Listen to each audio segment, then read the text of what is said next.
Travis. This is who I'm always writing those awesome posts about. We're just here to discuss our 10-month update and, introducing Travis to the Millennial Wives Club website and just to discuss some things.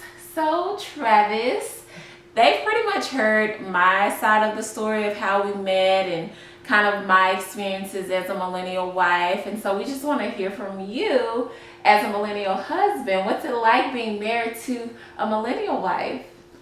Well, it's cool. It's different. But I mean, it's fine because I like it because we're still young. We still like have fun. We still do a lot of stuff. We turn up a lot, and we just enjoy each other's company.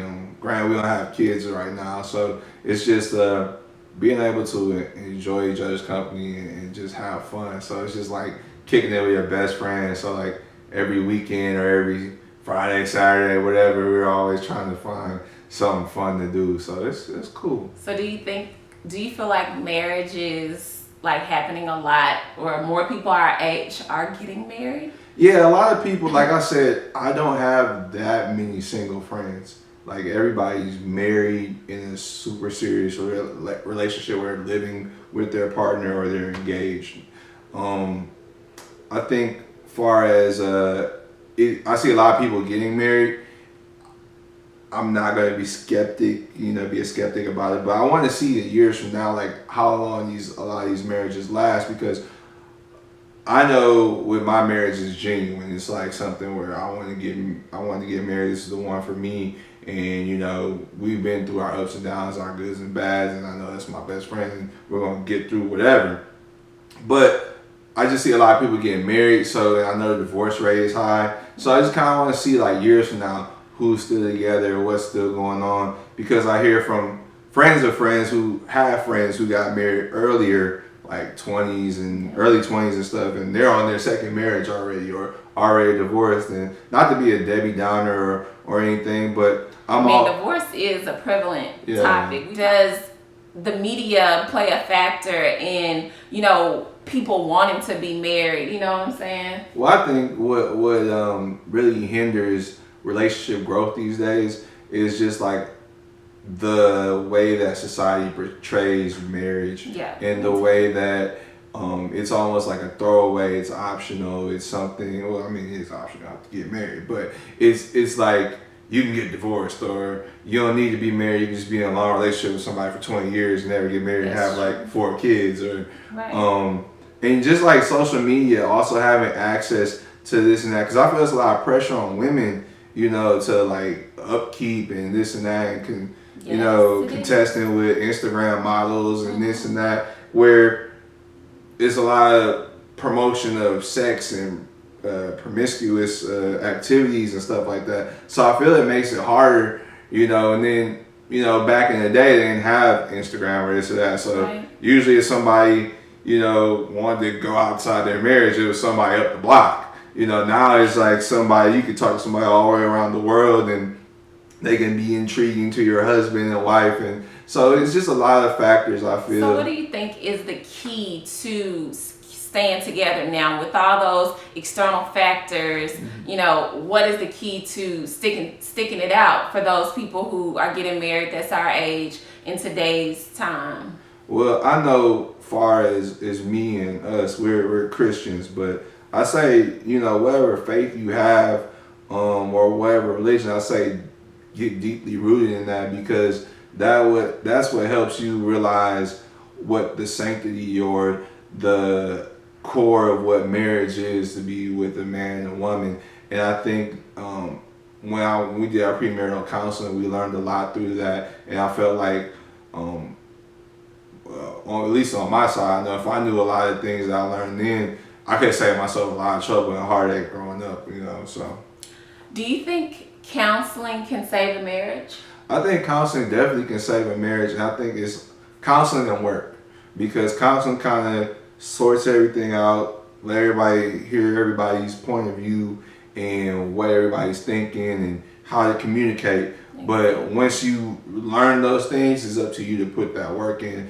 And I feel like a lot of people are in a la la land about oh, I'm in love, it should just work, it should be perfect. But that was me in the beginning, okay? That's exactly, and you actually taught me that, because I really did think that whoever I end up with, they're supposed to just read my mind, know what I'm thinking, know what I'm feeling without me having to say anything and without putting in the work. I'm like, work? You go to work all day and then you gotta come home and work? You know, it's like that just didn't make sense. It should be like easy. And I think part of the reason why I felt that way was because of the movies and the books I was reading, and, you know, what society and what the media, you know, portrays marriage to be. I was like, oh, you know, The Notebook, oh, I want that kind of love, you know, and that's what I really thought. I didn't think about, you know, well, that was just a moment, you know, a moment in time of what we're watching in the movies, but every day, good day, bad day, you know, you having to,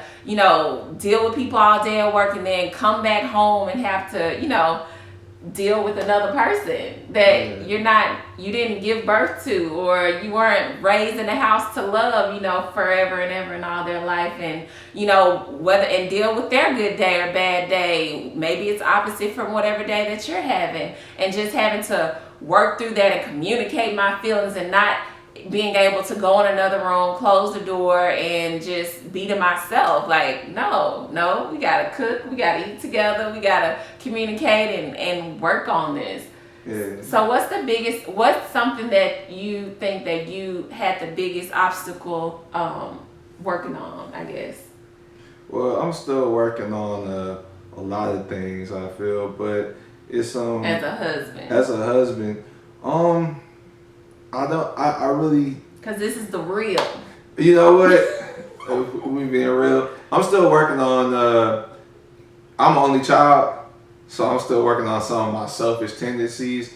And it's something that I'm trying to get progressively better at. And it took me a while to figure out some of the things. With my wife having a psychology degree, she was able to help me sit down and sort out some things. And also just being able to talk, because once you see somebody has an issue or certain things they're working on, it's up to you to be open-minded and to say, okay, all right, I'm not just gonna beat you down about what this issue is, but like, maybe this is why, and let's work to get it fixed. And because it's about all of us, you know, for everybody to be happy. So I think that's really important, and it's one of the things I'm still working on, and I still struggle with. And I know some people are like, oh snap, you know, how can you be in a relationship like fully committed to somebody and be like so selfish? But I mean, I feel like if you look at a person's background and some of the things they've gone through or been through, it can be telling. But at the same time, if you have somebody who's willing, like you said, to work on both sides, whether the person who has that issue and the person who's with them, it can definitely have to be willing to put in the work. Well, something that I'm working on, or something that I had to work on, was definitely opening up and, you know, not thinking that you could read my mind and pick up on the clues. And I think a lot of women do that, and then you know, you internalize and you get upset, and then it's like they don't know because you ain't said nothing. That was one thing we learned in counseling too. Remember, he was like, well, if you don't, you know, you in your mind, sometimes you in your mind, you go through all the motions and, you know, you think things, you don't necessarily say them. And that can keep you in an angry place too, because it's like, but it's like you didn't communicate that person doesn't know. So that's something that I have to work on. And also just being angry, you know, being quick to get angry, I guess, when you don't know what's going on with me. And so that's something that I'm working on. Yeah, I'll just reiterate this again, premarital counseling is key, because not only does it give you the tools going into marriage, it gives you a lot of stuff and a lot of material you could look back into to help you out when you have some of those issues like that we have or other people have, and you're able to have a path forward or like a guideline, or like, oh, this is what we talked about, or this is, you know, so it helps out. It does. Well, I think that's enough for now. We'll have to have you back sometime, husband. Oh my God, he likes it. That's so great. Well, thanks for tuning in.